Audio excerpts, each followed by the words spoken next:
Hello everyone and welcome back to CRTV 126B World Cinema, 1945 to present. We're up to class 8, working our way through the 70s and through the 80s, and we are getting a lot of anti-heroes in movies in this era.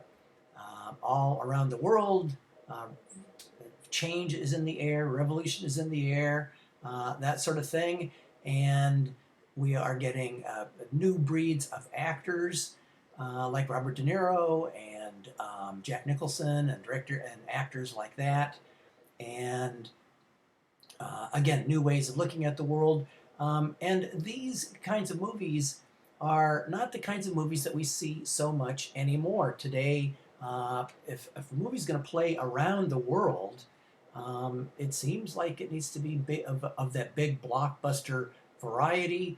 Of course, we get movies like Parasite and things like that, but so many movies, a lot of countries around the world, China, Russia, under a lot of pressure to put lots of CGI and so on in the movies, just like the Americans are doing. America's still sort of leading the way, and lots of countries trying to enter the world stage. But the kinds of movies that were being made in the U.S. and around the world in the 1970s and 1980s, they had good-sized budgets, not huge budgets, good-sized budgets, and big stars. And we don't see that sort of movie much in the U.S. or anywhere around the world these days. There are low budget type movies and things like that that play at film festivals and things.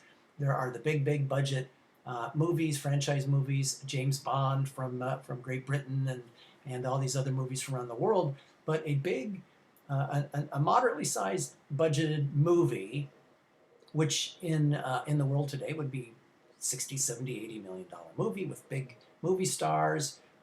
It's really hard for those kinds of movies to really take a foothold.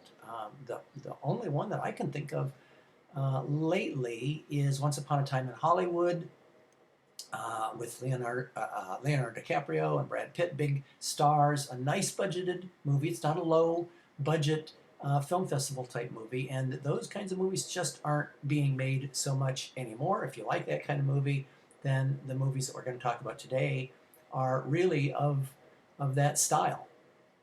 So let's get into it, shall we?